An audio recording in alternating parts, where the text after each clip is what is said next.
Shalom, shalom bien-aimés. Voilà, bienvenue dans notre chaîne. Ce soir, nous voulons partager pour une pensée dans l'évangile selon Jean. Il est écrit au premier chapitre que nous sommes enfants de Dieu, non pas par la volonté de l'homme, mais par la volonté de Dieu. Je voulais parler de la famille la plus puissante de l'univers. La famille la plus puissante de l'univers. Nous faisons partie de la famille la plus puissante de l'univers. Et nous appartenons donc à Dieu. Nous sommes à lui. Nous sommes au Seigneur des Seigneurs. Nous sommes au Roi des Rois. Quand on parle de roi, on parle de royaume. Et la Bible nous dit que le royaume de Dieu n'aura point de fin. Son règne n'aura point de fin. Et dans ce royaume, il y a les principes. Lorsque vous naissez esclave, vous passez votre vie esclave. C'est ainsi que dans le royaume de Dieu, la position de Satan est qu'il a été chassé, banni, il est esclave, il est un perdant. Alors, dans le royaume de Dieu, comme il a été vaincu par le roi, alors les fils du roi ont l'ascendance sur lui, la domination sur lui. Les fils du roi ont la domination sur les ennemis que leur père a déjà vaincus.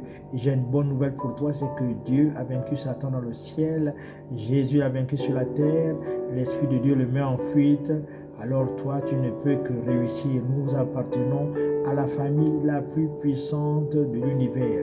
Je voudrais te dire que avant que la maladie n'existe, avant que les problèmes n'existent, le roi, notre Seigneur, existait déjà.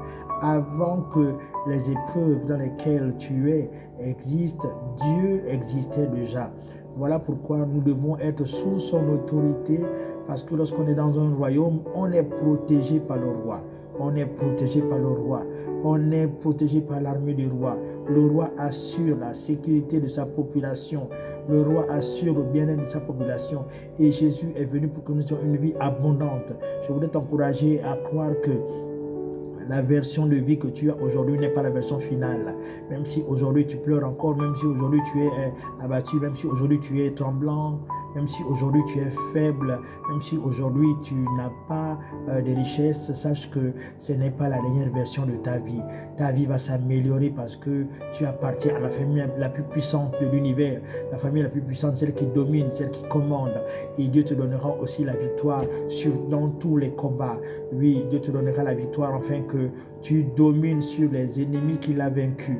Voilà pourquoi c'était bien que Jésus meure et qu'il puisse vaincre le diable afin que nous puissions remporter cette victoire-là. Il a montré l'exemple, il a remporté le combat. Alors nous allons suivre la même voie, c'est de remporter tous les combats. Alors tiens bon, prends courage et que Dieu te bénisse, que Dieu te fasse du bien, que vraiment le Saint-Esprit t'encourage à ne pas penser au suicide, à ne pas penser à la mort, mais au contraire à rechercher une assemblée là où tu pourras prier afin que Dieu te fortifie. Nous sommes à Kingele au temple de la conquête. Je t'invite ce mercredi. Nous avons un grand programme à traverser avec le pasteur révérend Bonaventure Antio, donc dès 18h. Viens au temple de la conquête à la 3e pompe, route de pavé. Nous serons heureux de te recevoir, ou bien une autre église qui est peut-être à proximité de chez toi, mais ne reste pas comme ça. Requinque-toi, retrouve la forme parce que tu appartiens à la famille la plus puissante. Ne baisse pas les bras, Dieu t'assure la victoire. Voilà, c'est le message que je voulais vous partager en vous disant que Dieu a un plan merveilleux. On appartient à la famille la plus puissante. Alors c'est pas concevable qu'on soit battu par le diable. C'est impossible. Oui, même si nous recevons des coups, même si ça prend des années, mais la victoire finale, elle est à Jésus et elle est à nous. Que Dieu vous bénisse. Shalom, shalom.